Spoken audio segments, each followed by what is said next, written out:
Hollywood silver screen presenting Iceman. कहानी की शुरुआत में हम कुछ वर्कर्स को आर्कटिक की बर्फ में काम करते हुए देखते हैं। खुदाई के दौरान मजदूरों को बर्फ के बीच कुछ फंसा हुआ मिलता है। सभी लोग मिलकर बर्फ के उस हिस्से को अलग करके हेलीकॉप्टर की मदद से अपनी रिसर्च लैब में पहुंचा देते हैं। वहीं साइंटिस्ट फैक्स की मदद से खुदाई करने वाली कंपनी को खुदाई रोकने के लिए अपील करती है, क्योंकि अगर खुदाई चालू रही तो आगे आने वाली ना जाने कितनी नई खोज हम यूं ही गवा देंगे। साथ ही आगे की डिस्कवरी के लिए वो साइंटिस्ट एक एक्सपर्ट को बुलाते हैं ताकि इस ब्लॉक में जो भी है उस पर अच्छे से स्टडी हो सके।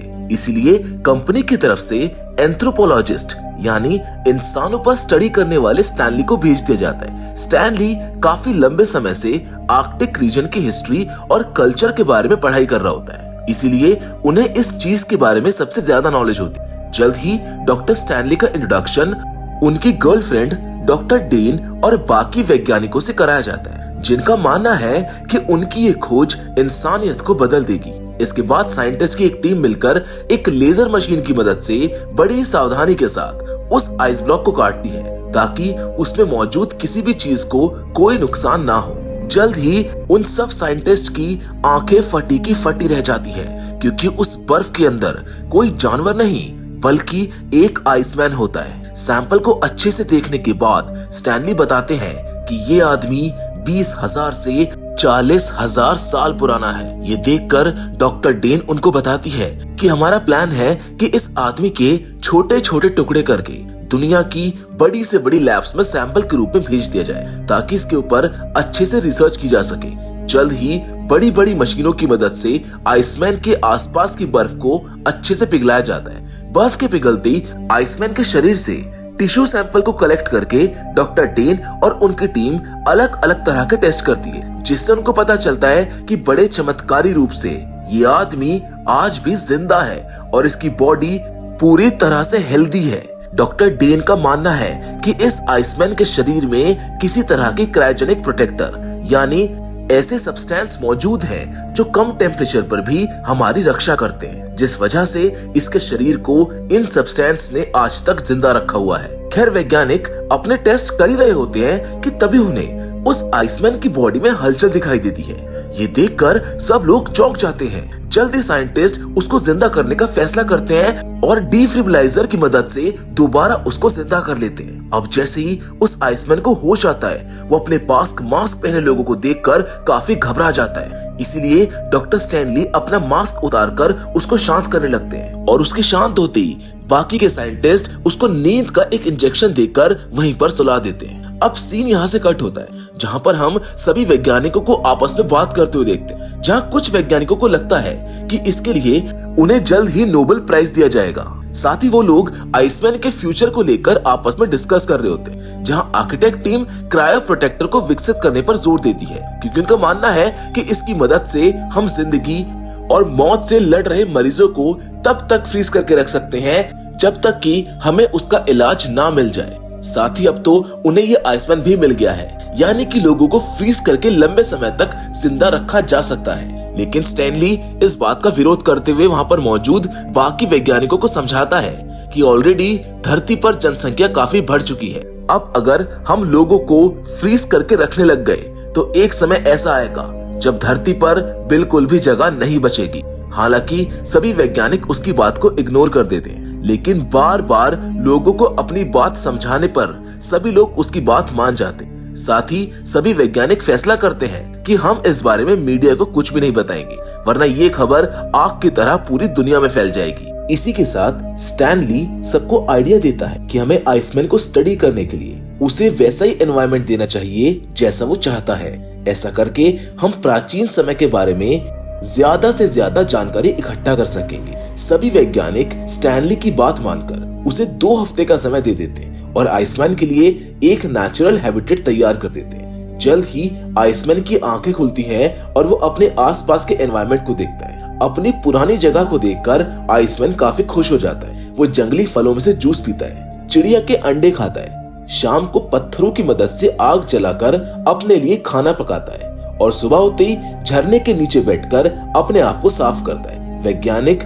बाहर से ये सब कुछ देख रहे होते हैं और एंशिएंट टाइम के बारे में ज्यादा से ज्यादा जानने की कोशिश करते हैं। अगले दिन वो आइसमैन अपने हाथों से बनाए एक भाले की मदद से शिकार करने के लिए निकल जाता है। शिकार के दौरान वो बड़ी अजीब सी आवाज निकालता है, जिसको सुनकर एक जंगली सुअर उसकी तरफ हमला करने के लिए बढ़ने लगता है। वो अपने हमले से उस आइसमैन को मारने वाला होता है कि तभी लास्ट मोमेंट में आइसमैन रास्ते से हट जाता है और वो जंगली सुअर जाकर सीधा पहाड़ों की एक दरार में फंस जाता है, जिसके कुछ देर बाद आइसमैन उसको मार डालता है और बाद के खाने के लिए रख लेता है। अब शाम को मछलियां पकड़ते वक्त आइसमैन पानी वाले एक पाइप को देख लेता है, जिसको देखकर वो उसको खाने की चीज समझ लेता है। इसीलिए वो आइसमैन उसे चाटने और सूंघने लगता है। जल्द ही पाइप का पीछा करते हुए आइसमैन एक गेट तक जा पहुंचता है। अब दरवाजे को खटखटाने पर वो दरवाजा आसानी से खुल जाता है, जिसको देखकर बाहर खड़े लोग जल्दबाजी में दूसरा दरवाजा बंद कर देते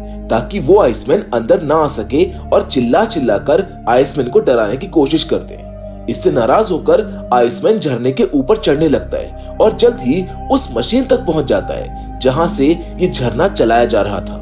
ये सब देखकर आइसमैन को काफी गुस्सा आता है। वो मशीनों को तोड़ने लगता है, वो चिल्लाने लगता है। इसीलिए मजबूरन एक आदमी आकर एक बार फिर से उसको ट्रैंकुलाइजर डार्ट की मदद से बेहोश कर देता है। अब जल्द ही वैज्ञानिक आइसमैन को ऑपरेशन थिएटर में लाते हैं ताकि उसके सैंपल को कलेक्ट किया जा सके।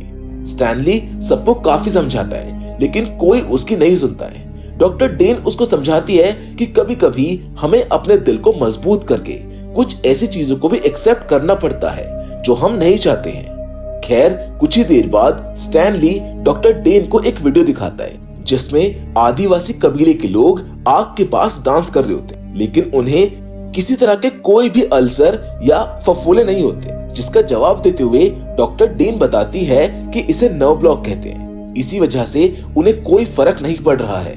इसके बाद स्टैनली उसे एक और वीडियो दिखाता है जिसमें सुई लगाने पर आइसमैन के शरीर से कोई ब्लड नहीं निकलता है। स्टैनली का मानना है कि आइसमैन अपने शरीर में एक ऐसा हार्मोन सीक्रेट करते हैं जो उनकी बॉडी के सेल्स को किसी तरह का कोई हार्म नहीं होने देते। ये सब देख डॉक्टर डेन मान जाती है और स्टैनली को आगे की रिसर्च के लिए थोड़ा और समय दे देती है। वहीं एक बार फिर हम आइसमैन को देखते हैं। इस बार वो एक गुफा में बैठकर कुछ सोच रहा होता है। तभी स्टैनली बिना हथियारों के वहां पर आ जाता है। ये देखकर आइसमैन काफी परेशान हो जाता है।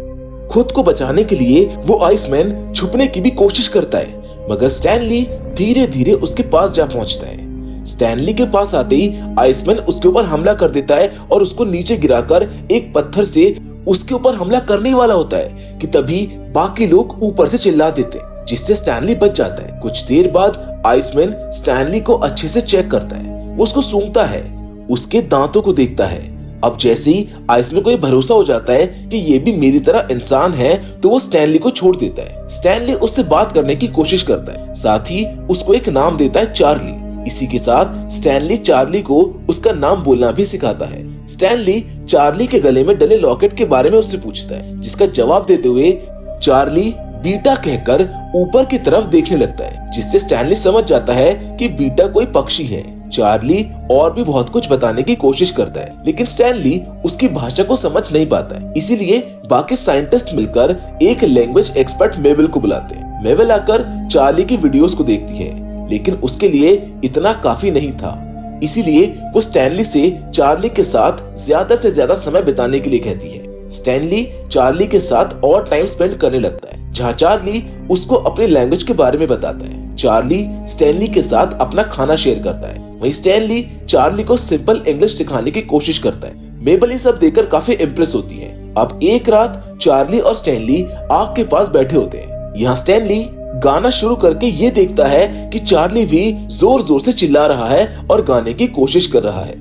इसके बाद कुछ साइंटिस्ट आते हैं और चार्ली को सुलाकर उसके ऊपर एक्सपेरिमेंट चालू कर देते हैं। सभी वैज्ञानिक मिलकर चार्ली को ऐसे चैम्बर में रखते हैं जिसके अंदर का टेम्परेचर बाहर से कंट्रोल किया जा सके। वैज्ञानिक धीरे धीरे चैम्बर का टेम्परेचर काफी कम कर देते हैं। ऐसा करके वो लोग चार्ली के शरीर से क्रायो प्रोटेक्टेंट्स को निकालना चाहते थे, लेकिन स्टैनली सबको समझाता है कि चार्ली को लैब के जानवर की तरह ट्रीट नहीं करना चाहिए, वो भी एक इंसान है। जल्द ही चार्ली की हार्ट बीट स्लो होने लगती है, इसीलिए बाकी वैज्ञानिकों को ना चाहते हुए भी चार्ली को चेम्बर से बाहर निकालना पड़ता है। अगले दिन एक्सपेरिमेंट्स और नए जख्मों की वजह से चार्ली स्टैनली पर काफी गुस्सा होता है। चार्ली स्टैनली पर काफी चिल्लाता है और उसके ऊपर हमला करने के लिए कूद पड़ता है, लेकिन तभी अचानक चार्ली स्टैनली का हाथ पकड़कर खुद पर हमला करने के लिए कहता है। यानी कि चार्ली मरने के लिए स्टैनली की मदद चाहता है ताकि वो रोज रोज के इस दर्द से बच सके, मगर स्टैनली मना कर देता है। बाहर आकर स्टैनली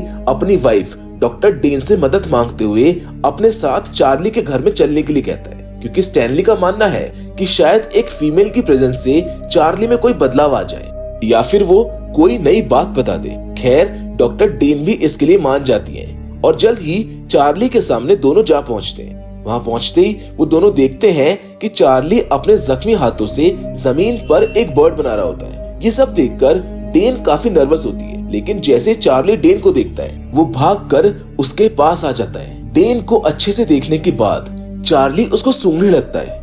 अचानक से वो अपनी गुफा में जाता है और डेन के खाने के लिए कुछ ले आता है। हालांकि डेन ना चाहते हुए भी उसे खा लेती है ताकि चार्ली को बुरा ना लगे। चार्ली प्यार से डेन को टच करता है, लेकिन जल्द ही स्टैनली उसको समझाता है कि ये मेरी गर्लफ्रेंड है, इससे दूर रहो। खैर अगले दिन एक बार फिर से स्टैनली और डेन मिलकर चार्ली के पास जाते हैं। चार्ली एक डंडी की मदद से जमीन पर ड्रॉ करके बताता है कि एक समय ऐसा भी था जब उसका भी एक परिवार हुआ करता था। उसकी फैमिली में उसकी वाइफ और 2 बच्चे हुआ करते थे। खैर ये सारी बातें चली रही होती हैं कि तभी फैसिलिटी की छत पर एक हेलीकॉप्टर आ जाता है, जिसको चार्ली भी देख लेता है, जिससे वो काफी घबरा जाता है और चट्टानों पर चढ़कर बार बार बीटा बीटा चिल्लाने लगता है, प्राचीन भाषा में जिसका मतलब बर्ड होता है। स्टैनली हेलीकॉप्टर को वहां से जाने के लिए कहता है, मगर हेलीकॉप्टर के जाने के बाद भी चार्ली शांत नहीं होता और चट्टानों पर चिल्लाने लगता है।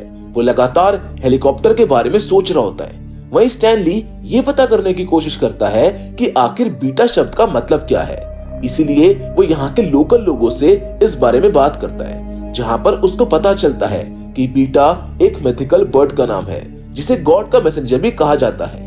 वो लोगों के कर्म के हिसाब से उसे स्वर्ग या नर्क ले जाता है। यहाँ से स्टैनली समझ जाता है कि चार्ली हेलीकॉप्टर को बीटा बर्ड समझ बैठा है। उसकी हरकतों से स्टैनली समझ जाता है कि चार्ली अपने समय में बहुत ही स्पिरिचुअल आदमी रहा होगा और अपने लोगों की रक्षा के लिए उसने खुद को भगवान को सौंप दिया होगा। मगर आइस एज के कारण उसका शरीर बर्फ में जम गया था, इसलिए बीटा बर्ड कभी उसको लेने नहीं आ पाया। वहीं दूसरी ओर हेलीकॉप्टर वाले इंसिडेंट के बाद से चार्ली ने स्टैनली से भी बात करना छोड़ दिया था। चार्ली एक बार फिर से खुद को सौंपने के लिए भगवान से प्रार्थना करता है। एक दिन चार्ली छुपकर स्टैनली को बाहर जाते हुए देख लेता है। उसके जाते ही चार्ली भी उसी रास्ते से बाहर निकल आता है। बाहर निकलते ही मॉडर्न इक्विपमेंट को देखकर उसकी हालत खराब हो जाती है। उसे कुछ भी समझ में नहीं आता है कि आखिर ये चल क्या रहा है। और तभी अचानक एक वैज्ञानिक वहां पर आ जाता है, जिसको देखकर चार्ली उसके ऊपर हमला करके फैसिलिटी के बाहर भाग आता है। बाहर बर्फ देखकर चार्ली काफी खुश होता है। जल्द ही फैसिलिटी के पास हेलीकॉप्टर लैंड होने वाला होता है, जिसको देखकर चार्ली खुश होकर उसके पास जा पहुंचता है। मगर हेलीकॉप्टर से सर टकराने की वजह से चार्ली वहीं पर बेहोश हो जाता है। वैज्ञानिक चार्ली को पकड़ लेते हैं, जहां वैज्ञानिक फैसला करते हैं कि अब हम चार्ली की बॉडी पर एक्सपेरिमेंट करेंगे। किसी को भी चार्ली की लाइफ की कोई परवाह नहीं होती है। स्टैनली सबको समझाने की काफी कोशिश करता है, मगर इस बार उसे इस प्रोजेक्ट से बाहर निकाल दिया जाता है, जिस वजह से वो चाहकर भी चार्ली की मदद नहीं कर पाता है। इसीलिए स्टैनली मन ही मन चार्ली की मदद करने का फैसला कर लेता है। स्टैनली तय करता है कि मैं किसी भी हालत में चार्ली को यहाँ से बाहर निकालकर उसे प्राकृतिक वातावरण में छोड़ दूंगा। स्टैनली जैसे तैसे चार्ली को उस फैसिलिटी से बाहर निकालकर अपने साथ ले जाने लगता है, लेकिन जल्द ही ये बात बाकी के वैज्ञानिकों को पता चल जाती है। इसलिए वो लोग हेलीकॉप्टर की मदद से स्टैनली को खोजना शुरू कर देते हैं। इधर आसमान में हेलीकॉप्टर को देखकर चार्ली उसकी तरफ भागने लगता है। स्टैनली उसको रोकने की काफी कोशिश करता है, मगर तभी अचानक उन दोनों के बीच की बर्फ धंस जाती है। स्टैनली को अपने सामने कुछ भी दिखाई नहीं देता है। वहीं दूसरी ओर हम देखते हैं कि चार्ली हेलीकॉप्टर तक पहुंच गया है। हेलीकॉप्टर के नीचे आते ही चार्ली उसको पकड़ लेता है। हेलीकॉप्टर के आसमान में जाते ही पायलट चार्ली को ऊपर खींचने के लिए अपना हाथ बढ़ाता है, मगर चार्ली अब ऊपर जाना नहीं चाहता है। उसको लगता है कि उसने बीटा यानी मिथिकल बर्ड को पकड़ लिया है, जैसा कि आज से 40,000 साल पहले उसने वादा किया था। आसमान में कुछ दूर जाने के बाद चार्ली हेलीकॉप्टर को छोड़कर नीचे जा गिरता है, लेकिन इस समय चार्ली के चेहरे पर एक खुशी होती है। स्टैनली दूर से सब कुछ देख रहा होता है। शुरू में तो वो काफी परेशान होता है, मगर वो समझ जाता है कि इसमें चार्ली की ही भलाई है। उसने काफी लंबे समय से इस लम्हे का इंतजार किया है। आज एक ऐसे सफर का अंत हुआ है जिसकी शुरुआत आज से 40,000 साल पहले हुई थी। मन ही मन स्टैनली काफी खुश होता है क्योंकि कहीं न कहीं चार्ली को अपनी मंजिल मिल चुकी है, जिसके साथ ये फिल्म यहीं पर खत्म हो जाती है। तो दोस्तों, आइसमैन की कहानी आपको कैसी लगी हमें कमेंट करके जरूर बताइएगा। बाकी फिलहाल आज के इस वीडियो में बस इतना ही, लेकिन हमेशा की तरह हम फिर से जरूर मिलेंगे, और वो भी एक और नई इंटरेस्टिंग कहानी के साथ। पर तब तक के लिए धन्यवाद।